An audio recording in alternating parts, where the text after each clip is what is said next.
This is a lot crazier when you see it in person. Waves of silt-laden water lapped at Leanne's toes as she and Florine stood on the banks of the Orichalon River.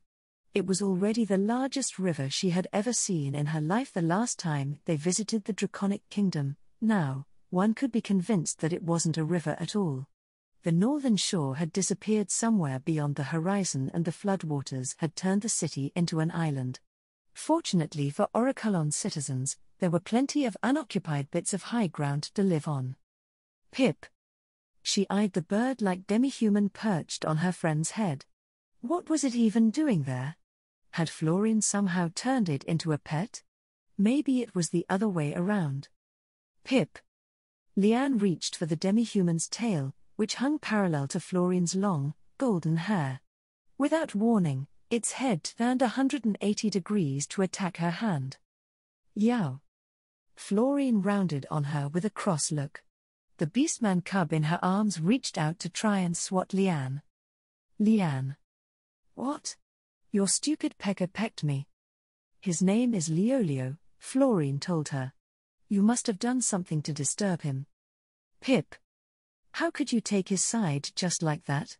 Leanne fumed. I've been your best friend for over 10 years. I'm taking his side because I've been your best friend for over 10 years. TCH.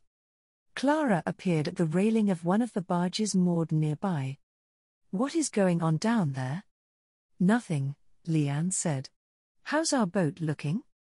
Everything is as we left it. Are you sure these modifications will work? I'm mostly sure, Leanne said. What's the worst that could happen if things go wrong?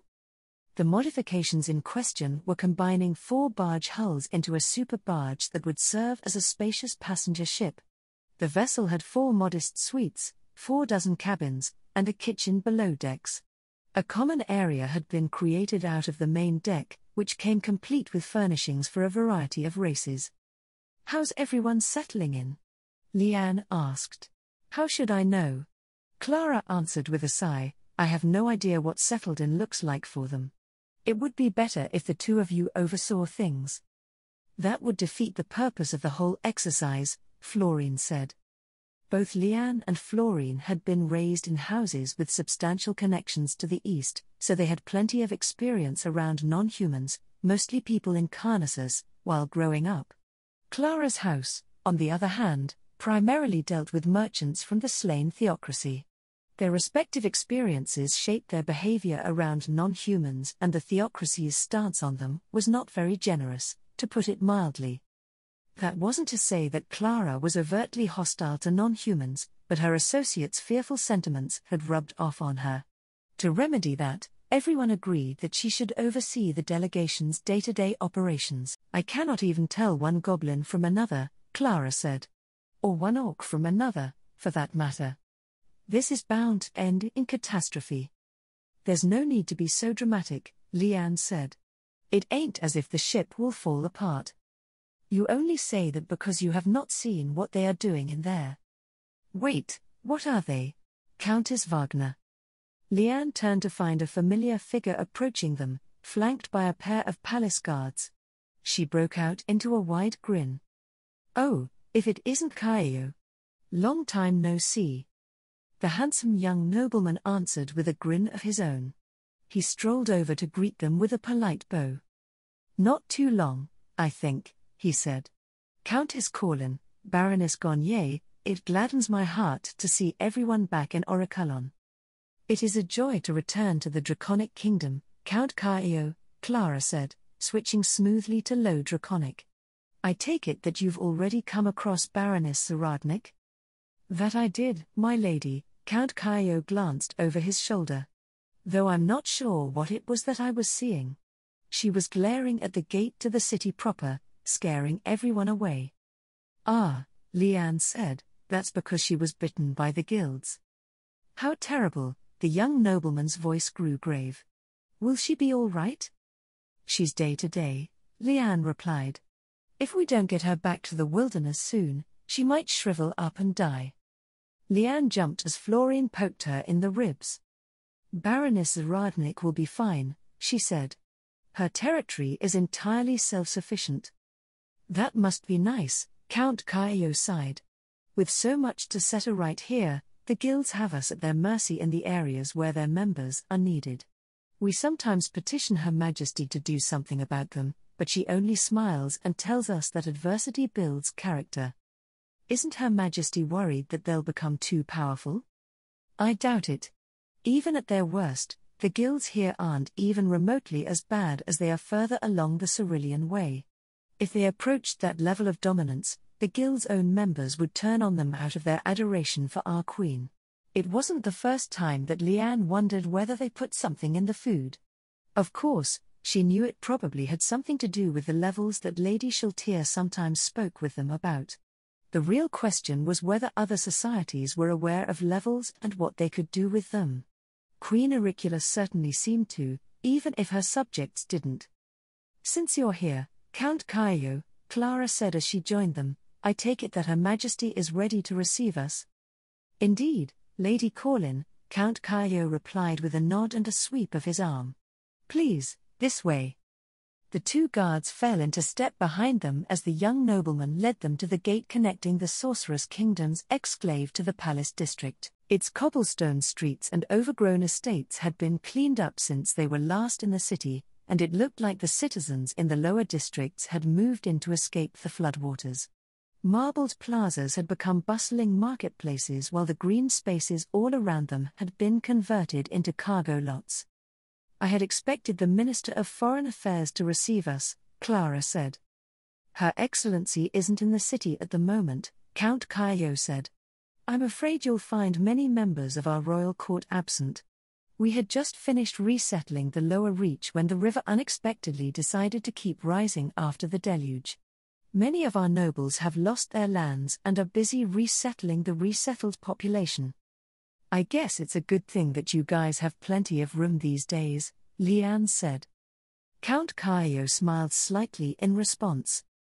Our people are accustomed to making the best out of a bad situation, and this situation is honestly not so bad. We have more things to look forward to with every passing week. When they reached the wrought iron gates of the palace, the guards stationed there exchanged a glance before stepping forward to bar their way. Liane's gaze flickered between them. What's wrong? She asked. Forgive us, my lady, one of the guards said, but no one mentioned a beastman being brought before Her Majesty. But he's just a baby, Florine said as she defensively tucked the Nar cub deeper within her mantle. Even baby beastmen are dangerous, the guard said. What would happen if he got loose? He'd attack someone, Liane said. Probably me. Florine rolled her eyes and released her breath in a huff. Fine, she said. I'll just go and keep Zaradnik company. Will that be all right? Count Kaio asked. We've merely come to consult with Her Majesty, Clara said. It's not a state visit. Then I hope we won't receive a strongly worded letter from E. Rantel, Count Kaio said, then gestured to the guards who had accompanied them. See Baroness Gonnier safely back to the exclave. And then there were two. The palace interior had changed little since the spring. If anything, it was even barer than before, with most of the aristocrats making up the palace staff sorting out what was going on in the provinces. Who's left in the capital, anyway? Liane asked. Aside from myself, Count Kaio answered, Zulu's obviously around since Eastwatch remains unoccupied. Then that's about it. How has this unexpected flooding affected the Draconic Kingdom's recovery? Clara asked. A fifth of our population has been displaced, Count Kaio answered. We were already wary of flooding since much of the resettlement occurred during the deluge, so things aren't as bad as they might seem. Most of those affected were herdspeople jumping on the chance to profit off of the demand for meat in the Sorcerer's Kingdom, so all they had to do was move themselves and their livestock to higher ground. What about your towns and villages? Depending on what they were built out of, they're either still there or have floated away. Either way, towns affected by flooding in the Orichalon Reach have had their populations relocated along with those of their rural constituents. Liane couldn't detect any sign of consternation or worry in the young nobleman's voice. Most of what he said made sense. The Draconic Kingdom was no stranger to seasonal flooding, and its recovery planning accounted for the many risks that came with living in the Orichalon Reach. Most of the country's current efforts were made along its extensive coastline to take advantage of its near-effortless logistics. According to Leanne's trade reports, this made for a shockingly rapid rebound from its previously dire state. In hindsight, the way that things played out meant that their resistance to the Sorceress Kingdom's offerings was not an expression of arrogance, but confidence. Still, Leanne was absolutely certain that they would have done even better if they weren't so annoyingly methodical with their management. Captain Scarvo greeted them with a salute as they approached the entrance to the throne room.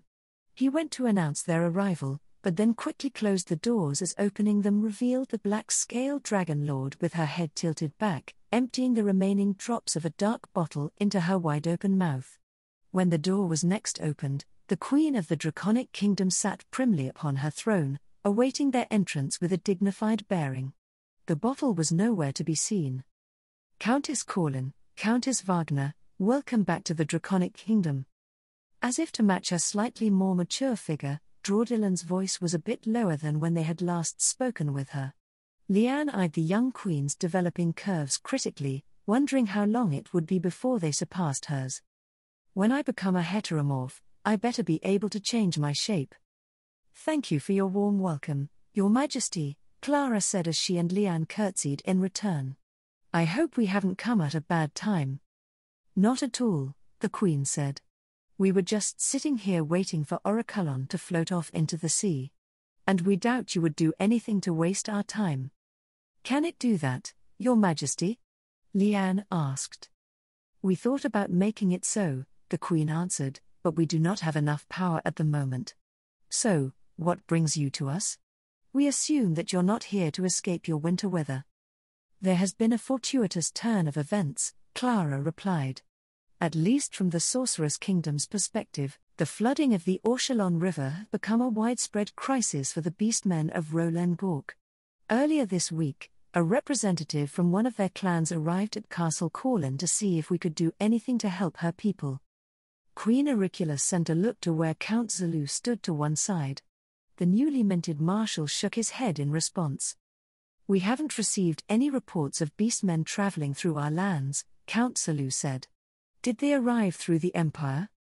Leanne briefly dwelt on the potential reactions that the Imperials might have upon randomly coming across a beastman. Demi-humans were allowed to enter Baharuth, but only with the right paperwork. Without it, they were likely to be skewered by the lance of an Imperial knight. "It was a single representative, Your Excellency," Clara said. "An Osalo lord from the central regions of Roland Gork. She flew directly over from her home." "So they fly, now," the marshal muttered. "How comforting. We take it that the Sorceress Kingdom intends to use this opportunity to advance their foreign policy goals for the region," Queen Auricula said. "Yes, Your Majesty," Clara replied. "For the time being, we intend to limit our interactions to trade and cultural exchange. If I understand it correctly, the Confederation of Roland Gork is engaged in a major conflict with its eastern neighbors. The Sorceress Kingdom does not intend to offer anything in direct support of that conflict until we learn more. Our kingdom only stands to gain from this venture," the Queen said, "so you will hear no protests from us." That was quick. "Who are they fighting?" Marshal Zelu asked. "Another jungle confederation," Clara answered. "One ruled by green dragons. According to the representative from Roland Gork, the two confederations have been rivals since the time of the demon gods. When one thought about it rationally, the realities of the situation were terrifying. With Lady Shawk's visit also came Dame Verulin's preliminary reports on Roland Gork. The Orichalon River ran far further than anyone had expected, flowing through a jungle basin that was larger than every human country in the region combined. Every clan and tribe in that basin was part of a single confederation, yet the powers on their borders were individually strong enough to keep them in check. The fact that the region around the Sorceress Kingdom was considered an unimportant backwater of the world was long known, yet it somehow always remained a merchant thing that was of no relevance to everyone else. Instead of pursuing the storied wealth and advancement of the world beyond, people were simply content to stick to the ruts worn into the road ahead of them by their ancestors. As a result, affecting change was difficult. It wasn't enough to show or tell people what to do. The world itself needed to change to such a degree that people had no choice but to accept their new reality. The expansion of the Sorceress Kingdom's hegemony would hopefully contribute to that process by expanding its citizens' awareness of the bigger picture, but, even then, Leanne suspected that many would stubbornly cling to the past. I guess that doesn't matter so long as they don't stand in the way of progress. Out of curiosity, Queen Auriculus asked, "Does this conflict have anything to do with the flooding of the Orichalon?" "We believe so, Your Majesty," Clara answered. "A group of our citizens visiting Roland-Gork discovered that weather control magic was being used by potential allies of the opposing confederation. Vast swathes of territory were being rendered inhospitable to the beastmen using this method. Fortunately, our people were able to convince them to stop." "That's good to hear," the Queen said. "Hopefully, the river fully recedes before the next deluge. Do you know the nature of the weather control magic that was used?" "The nature?" Were those responsible for the weather control magic arcane casters? Priests? Druids? Or perhaps something else?" Clara reached into the infinite haversack on her right hip and pulled out a thin blue binder. "From what we were able to gather, Your Majesty," she said as she flipped to a certain page, it was a group of priests from a nation located deep in the walled spine. They were using the magic to make conditions more favorable for their people, which also happened to have a catastrophic effect on Roland-Gork. They waited in silence as Queen Auriculus' expression changed from its usual youthful innocence to something else. Leanne wondered if they were being offered a glimpse into the true Draudillan Auriculus. Several moments later, the woman on the throne let out a small sigh and seemed to shrug. "May we know Your Majesty's thoughts?" Clara asked. "I was pondering the state of the world," the Dragon Lord replied. "The interesting times that we live in have perhaps become even more so. For the indeterminate future, gauging the world using the superficial measures you are accustomed to may do you a disservice." Cryptic much? Whenever Draudillan Auriculus spoke as a Dragon Lord, half of everything she said made little to no sense. Yet, it was common knowledge that Dragon Lords were beings who perceived and influenced the world in ways that were incomprehensible to pretty much everyone else. Even the most learned mages would do anything for their insights, and the power of the Dragon Lords was universally feared. The Black-Scale Dragon Lord was the personification of this paradoxical existence.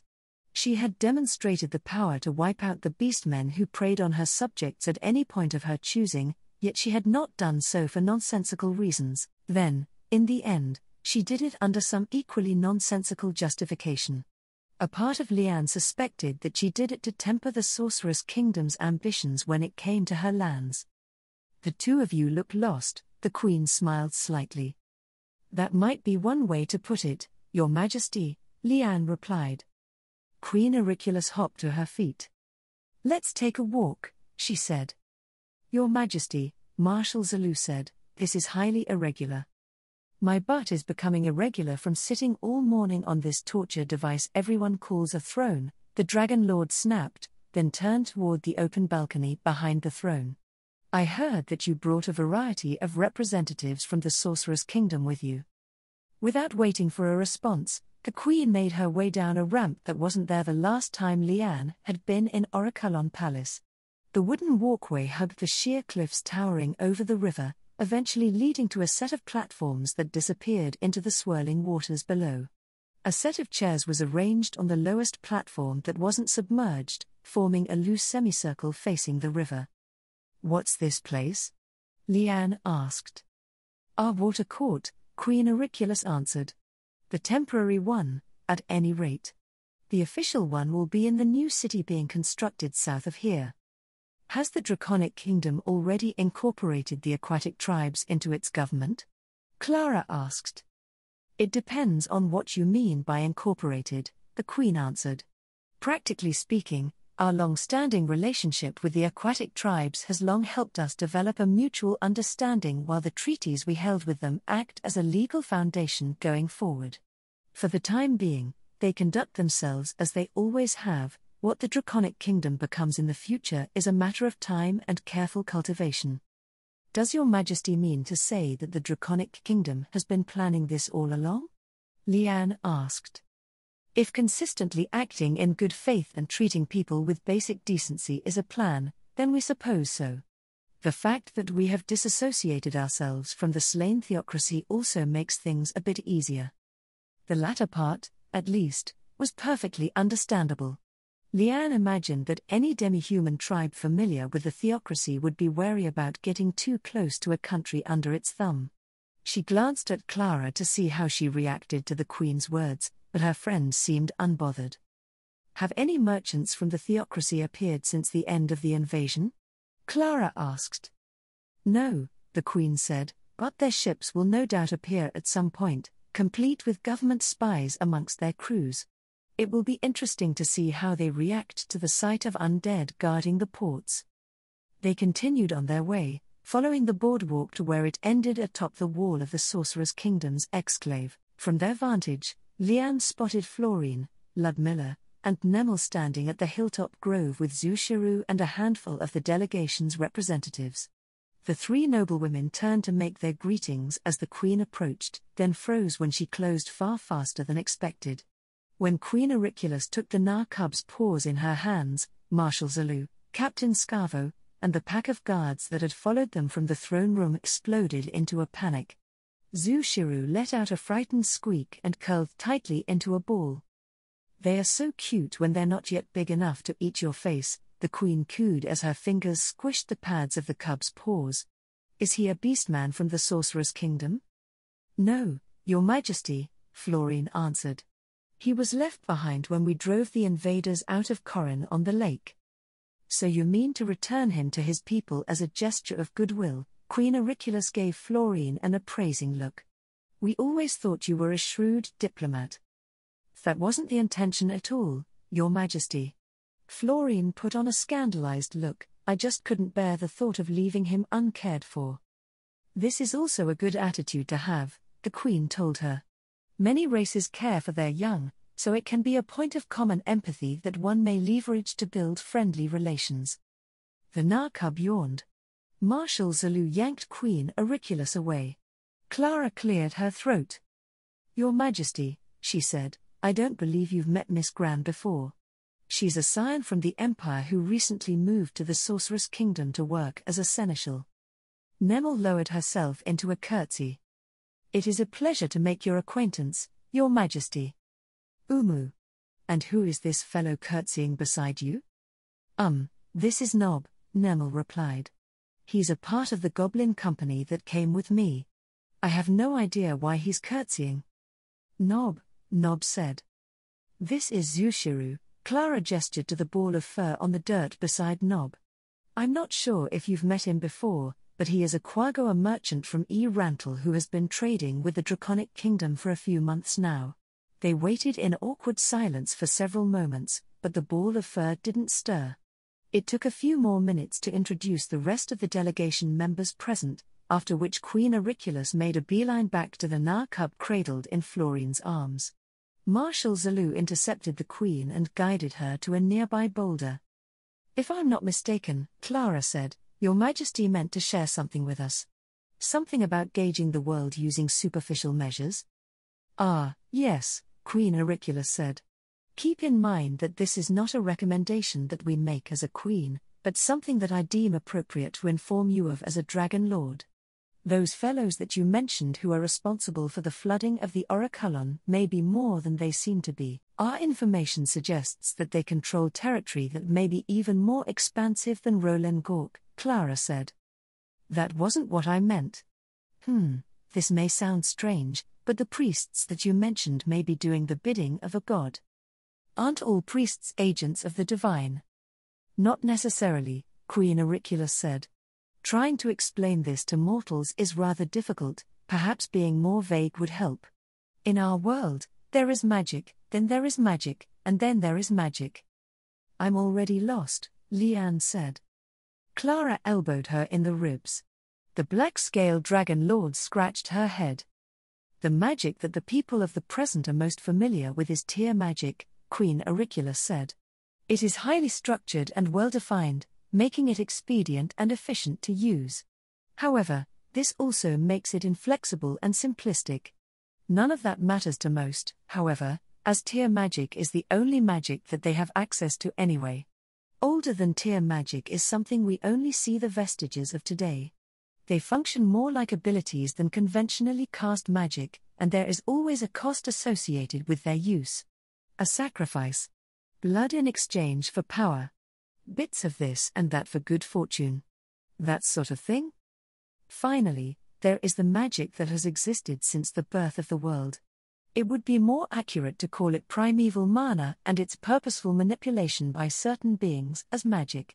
Dragon lords like myself are the prominent examples of beings who exist in this category. We are primal sorcerers who manipulate the primeval mana that is commonly referred to as souls. Leanne swallowed as the Dragon Lord's lecture took a discomforting turn. She didn't at all fancy the idea that there were beings out there who could manipulate her soul on a whim, and Queen Auricula had demonstrated that ability in grand fashion by ripping out the souls of countless beastmen at the end of the Draconic Kingdom campaign.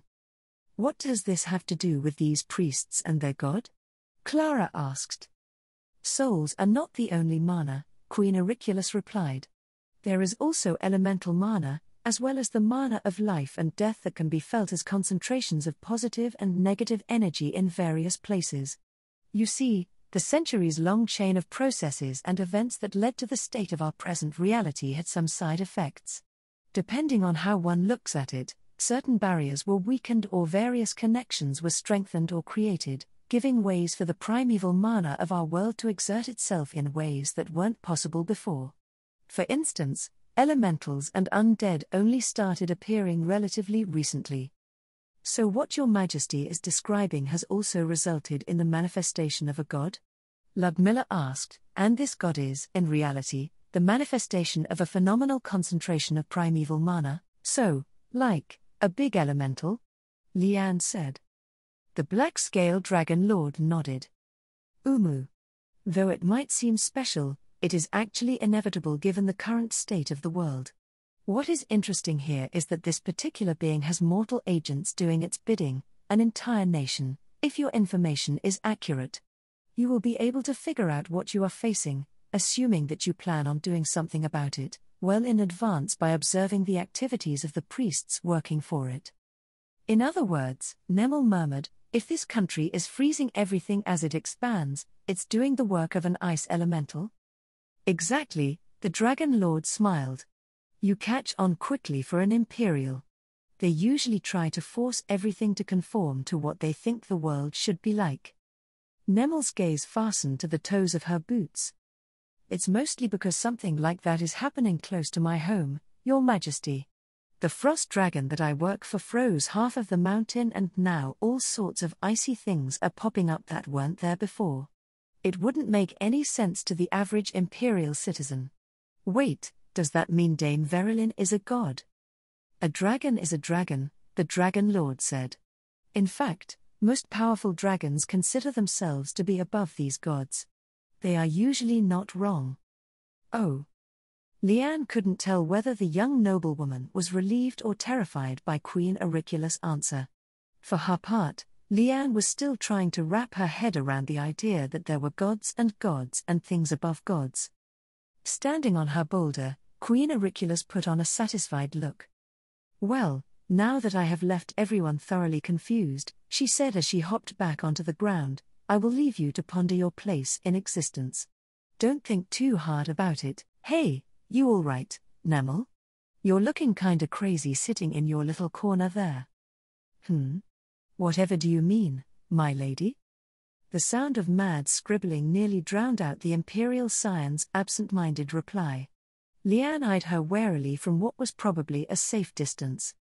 You know, just the whole crazy wizard look you've got going on right now. What's truly crazy is what we just heard. Nemel didn't look up as she continued writing. Do you understand how many countries could be sacrificed just to gain the insights of a dragon lord? Liane shifted another step away. I don't get it, she said. The Sorceress Kingdom has plenty of powerful magic. You weren't this excited about it. It's just as the Black-Scaled Dragon Lord said, my lady, Nemel replied. There's magic, then there's magic, and then there's magic. If I had to make a comparison, seeing a high-tier spell cast by Lady Shaltir would be like looking at the biggest potato you've ever seen. What Queen Auricula spoke about explains the existence of every potato that ever was, is, and will be. That pretty much makes the big potatoes small potatoes. After a moment's additional thought, Liane decided to vacate the vicinity of the crazed wizard entirely. Warden's Vale was already a dangerous place in her mind. Adding a resident population of mad mages to the mix convinced her that the frontier territory would one day be the site of some great cataclysm. Reportedly, they were already planting potatoes. The humid north wind greeted her as she stepped up onto the main deck of the newly assembled flagship of their cargo fleet. What was going on there was only slightly less concerning than what was going on down below. Twilight had long passed, emphasizing the dancing flames a few dozen meters away. Half of the ship's furniture had been salvaged by Nemel's goblins to construct a makeshift fort on the ship's bow. One of the diminutive demi-humans had even swiped the ensign of the Sorceress Kingdom, which had been mounted off of the vessel's stern, fastening it to the highest chair legs sticking out of the improvised structure's precarious parapets. She spotted Clara standing halfway between the bow and the bridge. The radiant jewel of the Riverlands looked none too pleased by the development. I told you this was a bad idea, Clara said as Liane approached. I'm no good at handling demi-humans. I dunno how no good at handling demi-humans leads to this, Liane said. What do you even say to 'em? Barely anything, Clara replied. I showed them around the ship's living area and said that they should make themselves at home. After that, they went crazy and I fled for my life. With all of the protections that came with their equipment, Liane doubted that anything short of a Death Knight could hurt them. Their strength had also been augmented to the point where they could casually toss solid wooden furniture around. The combination of everything meant that they had nothing to fear from everyday threats, even if the threat was the average demi-human. Frontier nobles are basically tribal demi-humans, Liane said, and you've already tamed one of those. What did Ludmilla say about all this, anyway? She said it was cute, Clara pouted, and then she went right in to join the goblins. I don't see what's so cute about a pile of jumbled up furniture. What's she doing in there? I don't know. Liane scratched her head as she left Clara to take a closer look. Contrary to her friend's claims, there was a simple logic to the fort's construction. The largest tables gathered from around the ship formed its outer walls, and a tower of dubiously stacked chairs occupied the middle of the courtyard within. Tarps had been stretched over the interior to offer shelter from the elements. The entrance of the structure was an improvised checkpoint that prevented potential intruders from rushing straight inside. A screech of warning from a goblin standing on a stool alerted its fellows to her approach. Bad, said the goblin. Bad. Bad. Bad. Why?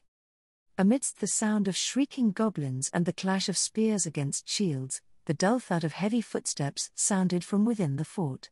A hulking orc emerged from behind the checkpoint barrier and cast a critical eye upon her. Your reputation precedes you, chief of the Varganer clan, he said. What reputation might that be? Liane asked. What is your business with us? The orc asked back. I'm here to see my friend, Liane answered. She leaned to the side to catch a glimpse of the fort's interior, but the orc shifted to block her line of sight. The goblins took exception to her movements and rushed forward to surround her. Before she knew it, her wrists were bound and she was being dragged inside. Florine and Ludmilla regarded her with suspicious frowns as she made her entrance. What are you scheming? Florine asked. Liane put on an innocent look. Me? Scheming? Well, plenty of things, but I just wanted to see what was going on in here. Ludmilla raised her right arm to point at a nearby cookpot. As she was prodded over by her little green captors, Leanne frowned at the bubbling content within. "Are you people trying to declare independence from the rest of the ship?" Leanne said as she plopped herself onto a cushion by the cook fire. "I'm pretty sure Clara thinks y'all are gonna start sending out raids soon." "We are strategizing," Ludmilla replied. "Strategizing? Huh," Leanne said. "How is that different from scheming?" Florine and Ludmilla turned their attention back to the table where they were seated. Leanne scooted over to sit between them. A member of nearly every tribe and company that had accompanied them to the Draconic Kingdom was present, and a few partially filled pieces of paper were scattered across the table. Leanne tilted her head as she scanned the content of the closest sheet. "They've already gotten this far? Have I ever mentioned how crazy you are?" Leanne said as she looked up at Ludmilla. "Why is this necessary?" "Because this is a conflict that cannot be settled with reason," Ludmilla replied.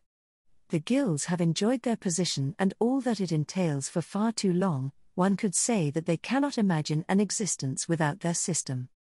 So you decide to create this parallel economy instead of just going along with the plan that's already in play."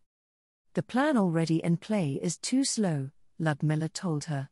"Furthermore, our trade schools almost exclusively enroll humans. Not only will our steps here make things more accessible for non-humans, but it will also provide an environment that is free of the trappings of human civilization. Somebody help, my friends have gone tribal." Leanne yelped as Florine pinched her thigh. "You know we're right," her friend told her. "The moment that a merchant travels beyond the empire, it is no longer the human world.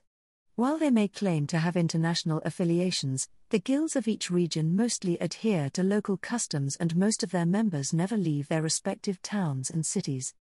That should be the same for our people, yeah?" Leanne said.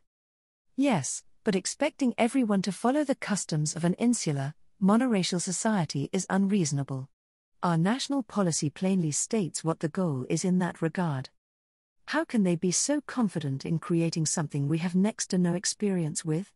It isn't as if anyone from the royal court gives us any hints.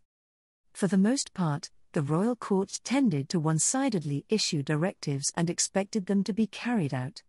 If it wasn't for the fact that they had long proven themselves to be extraordinarily competent, pretty much anyone would have considered those directives the whims of an arbitrary idiot."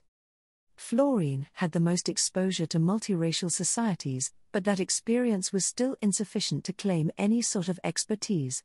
To merchants, culture was something one adopted to facilitate trade, a variety of hats to put on and take off according to where one was. No one wasted their time and resources trying to enact change in a place that they only frequented for a few days out of the year. That being said, Leanne and her friends were also nobles. It didn't take much for them to understand that the problems being described were very much real and that something needed to be done about them. What was annoying was the fact that coming up with a solution wasn't just as easy. Indeed, there was a wide range of potential solutions and no one agreed exactly on which combination of them was appropriate for their situation. "So," Leanne said as she gathered the nearest sheets of paper to herself, "have you settled on anything specific yet?" "Only a few of the obvious things," Florine said. "The construction of the Abelian Highway has progressed far enough that goods can be conventionally delivered from the Sorceress Kingdom. Our first step will be to open a central marketplace for the population to investigate what we have to offer. Fortunately, the site for this marketplace has already been established through local traditions." "Does that mean Wardensvale will still allow merchants to use its infrastructure?" Leanne asked. "We are still deliberating on that," Florine answered. "There'll be enough tears to flood the Katza if the guilds find out that the new highway to the Holy Kingdom's been closed off to them," Leanne said. "I can't imagine that the royal court will be very pleased with the loss of potential tax revenue, either. Does Rantel even produce any manufactured goods that the Holy Kingdom would want?" It was a good question. The vast majority of trade between cities consisted of the exchange of mundane items produced by specialized industries. The existence of these specialized industries usually depended on the availability of raw resources, meaning that the city of Rantel had little to nothing in the way of specialization beyond being a natural center of trade. Its primarily agrarian duchy was focused on the production of food and fuel. Economically speaking, it was historically little more than a fringe territory of Riastais that delivered grain, lumber, and taxes to House Vasel's heartland domains. The Holy Kingdom, on the other hand, was in the supremely enviable position of being a maritime country with direct access to the Western oceanic trade. So long as its trade fleets continued to function, the only thing it would want from the Sorcerous Kingdom would be raw resources for domestic use or to ship off to hungry overseas markets. However, it hasn't been that long since the Roble was invaded, Liane said. Their domestic industries must still be in shambles. There's plenty of opportunity in that. Florine's perpetually cordial expression faded into one of grave concern. About that, she said, I have reason to believe that things have taken a turn for the worst in Roble. How much worse than flattened by fiends can you get? Liane asked, did something happen to the southern half? The breaking of the country may have also resulted in the breaking of its spirit, Florine said. From my brief brush with the Holy Kingdom while I was dealing with some issues along the border, that's the feeling I had. The feeling, you mean it gave you the ick? Like in Facet County? Her best friend nodded sadly. Yes, but several orders of magnitude worse. I voiced my concerns to Lord Demiurge and asked if he could look into it, but I haven't received any word on the matter yet. Liane pondered the implications of Florine's claim. It was difficult to imagine a country like the Holy Kingdom, which was upheld as a bastion of good throughout the region, falling to corruption and decay. However, its downfall being orchestrated by a powerful fiend was a plausible explanation. In that sense, Yaldabaoth may have won the true victory.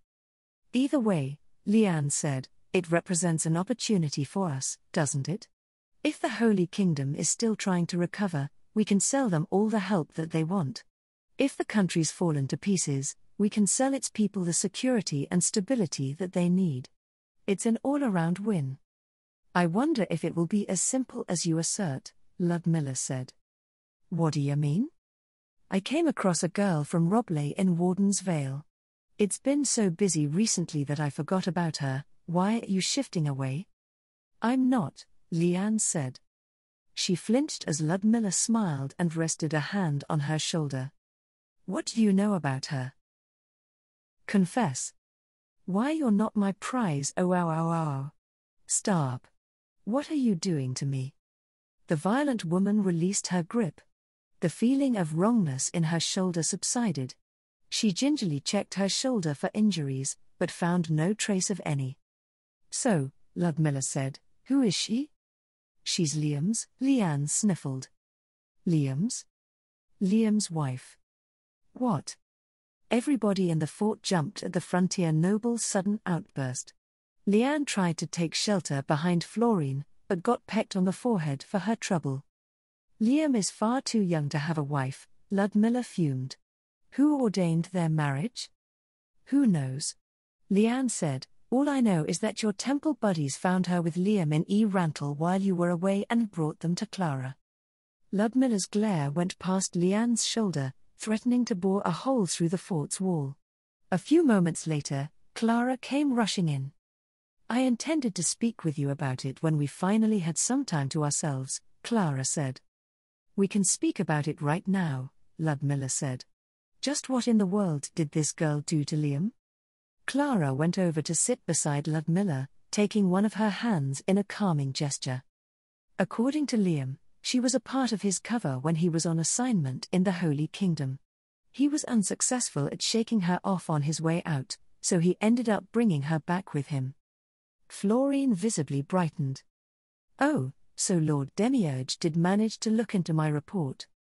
Liam and Say were investigating some things for the Ministry of Transportation, Clara said, but it wouldn't surprise me if the Ministry of Foreign Affairs gave him some things to do, as well. So you knew about this girl he brought back with him? Ludmilla asked. Not until Vicar Aspasia brought the matter to my attention, Clara answered.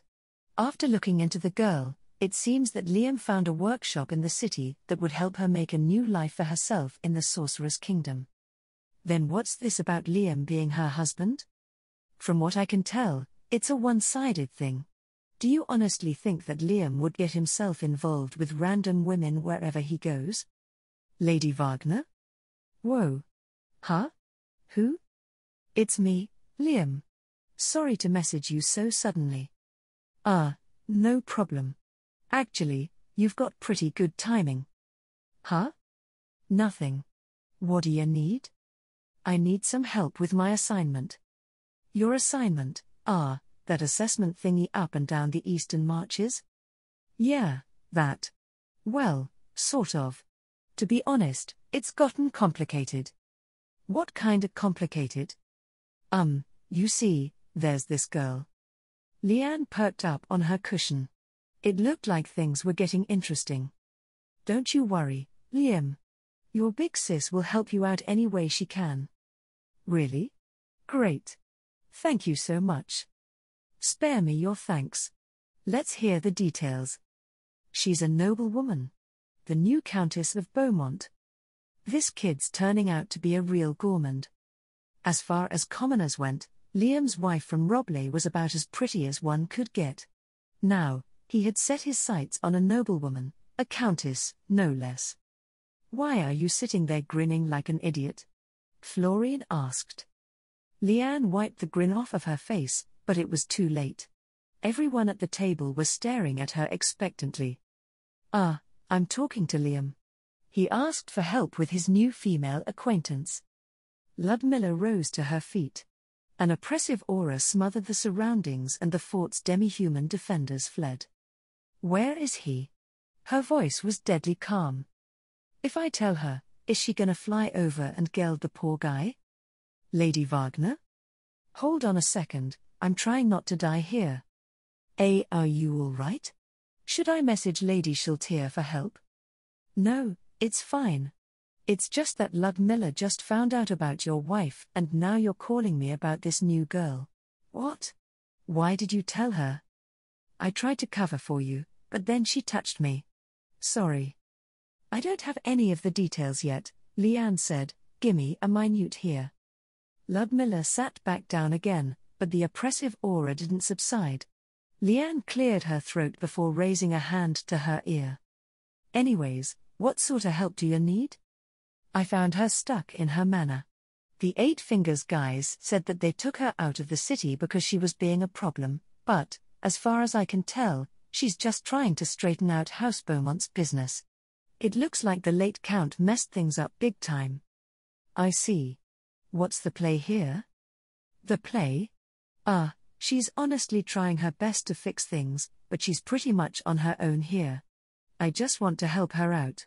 Do you not understand what happens to a girl her age when you're nice to them in this sort of situation? Not really. Why? No reason. Let me run this by everyone else. Leanne lowered her hand and scanned the faces of her friends. Clara and Ludmilla looked like they were waiting to set upon her like a pair of jilted harpies. So, Liam's out on an assignment in Riestize and he came across one Countess Beaumont. Anyone know her? Edalie Riesdale Beaumont, Clara said. Sole daughter of House Beaumont. If things haven't changed since we were memorizing the lists as children, House Beaumont is under House Bloomrush. Their territory lies at the foot of the Manticore Mountains and primarily exports forestry products as either timber or charcoal. Personally, I meant. We all know the rote stuff. Florine, Clara, and Ludmilla shook their heads. Leanne supposed that was to be expected. Never mind the houses of the interior avoiding the Duchy of Rantle like it was a wilderness populated by uncivilized savages, the new countess had still been too young to make her debut when the Battle of Katza Plains happened. What happened between Liam and Countess Beaumont? Ludmilla asked. She was causing some problems in Bloomrusher and got moved to her provincial estate, Leanne said, but Liam claims that she isn't as useless as people thought. She's impressed him enough that he wants to lend her a hand. It's plausible that she was misidentified, Clara said. Unless a scion is known to be especially promising, Any assessment would be based on the capabilities of their parents since they are responsible for their education. The late Lord Beaumont was involved with the Eight Fingers to the point that the syndicate has a stranglehold on Beaumont County. The girl could be just as much a crook as the crowd her house has fallen in with, Leanne noted. I think Liam is skilled enough to tell the difference, Florine said. Yeah, Leanne snorted, unless it's not a matter of skill, but a matter of skill. At her age? Clara said, that's highly unlikely. As far as we know, she had what amounts to a normal education for a female scion in Rhea eyes. Clara produced a fresh sheet of paper and placed it on the table. What does Countess Beaumont need help with? You sure we should help at all? Leanne asked. Liam's supposed to be doing work for the Ministry of Transportation. The dumbest faction is Lady Albedo's show. If we're to receive approval to assist this girl, Clara answered, she must be valuable enough for Lady Albedo to make an exception for her. Asking Her Excellency without first building a compelling case will only result in rejection. Furthermore, she will be irritated over having her time wasted. Framing Countess Beaumont as a test case for revitalizing struggling territories in Rhea eyes should make for a convincing case. You're probably not wrong. Let me hear what Liam has to say. Leanne's hand made it halfway to her ear before she realized that Liam's message spell had expired. Well, this is awkward. Hey, Ludmilla, can your artificers make a magic item that lets people use message spells? I'm not sure, Ludmilla replied. With message use being a taboo for almost everyone in the region, even scrolls of the spell are nearly impossible to obtain without the right connections. Not that this is a bad thing. The spell can be quite dangerous if it ends up in the wrong hands, so access to it should be regulated. That's probably why the Imperial Army employs communications officers instead of having any old rogue run around with a bandolier of message scrolls. Yeah, but Liam's being provided with them. And if he is somehow compromised, all the enemy gets is a few scrolls instead of an item that allows them to use the spell indefinitely. The reasoning seemed a bit too paranoid. If the enemy wanted access to message so damn much, then they'd get their own stupid mages. Let's focus on the task at hand, Clara said. There should be at least a handful of things that Countess Beaumont will require if she intends to enact change in her fief, such as a bare minimum of household staff. And a professional armed retinue, Ludmilla added. Leanne, Florine, and Clara stared at Ludmilla. Why is it always violence with you? Leanne said. Does anybody think it unnecessary in this scenario? Ludmilla replied. But where will she find the people for this retinue? Florine asked. Professional armsmen take half a decade or more to train. And House Bloomrush squeezes its vassals for every copper coin possible, Leanne said. Even if there are mercenaries for hire somewhere nearby, they don't do charity. Gathering armsmen should be simple enough, Ludmilla said. As Clara mentioned, Beaumont County's primary industry is forestry. She should have thousands of rangers amongst her subjects to choose from, and they are legally obliged to serve if she calls for a levy. As far as operations within her borders are concerned, they should far outperform any common thugs for hire. They will have superior skill sets for the terrain, know the lay of the land, and will be fighting for their homes and families. What if she needs to leave her territory? Florine asked. A regiment of armsmen may be able to live off of the land while they're in her fief, but they represent a hefty financial burden outside of it. That depends on how much time she has to restore order, Ludmilla answered. It will not happen in any amount of time without restaffing her court, Clara said. To do that, she'll likely need to go to the city to find qualified people. This should do nicely as a test of her capabilities as a noble. Ludmilla's expression turned sour. What if she's more like me than you?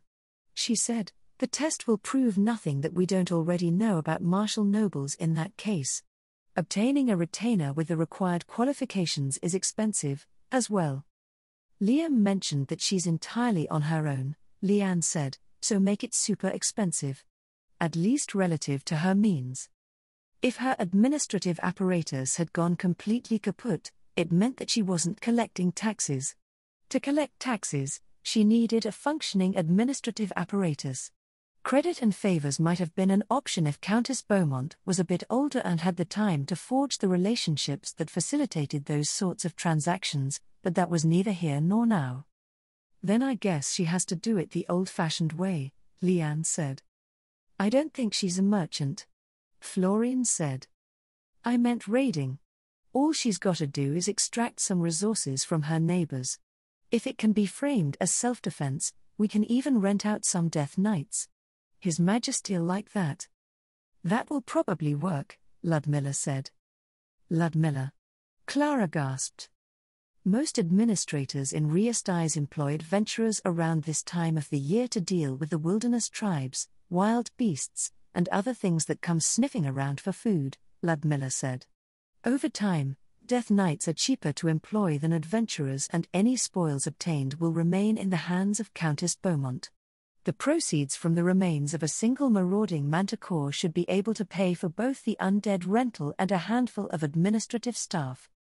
I wonder if House Bloomrush will notice that they're not commissioning adventurers and demand an explanation, Florine said. Leanne snorted. Doubtful. They'd only come calling after something happens that messes with their revenues. Haven't you been to their march before? I have.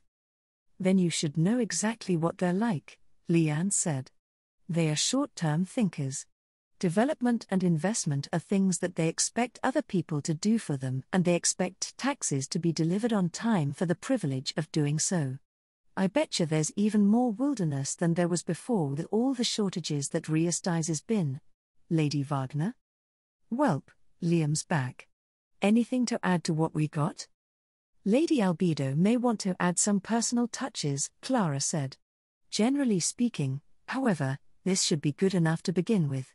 We're providing Countess Beaumont with the tools that she needs to succeed. Now, we will find out if she knows how to use them.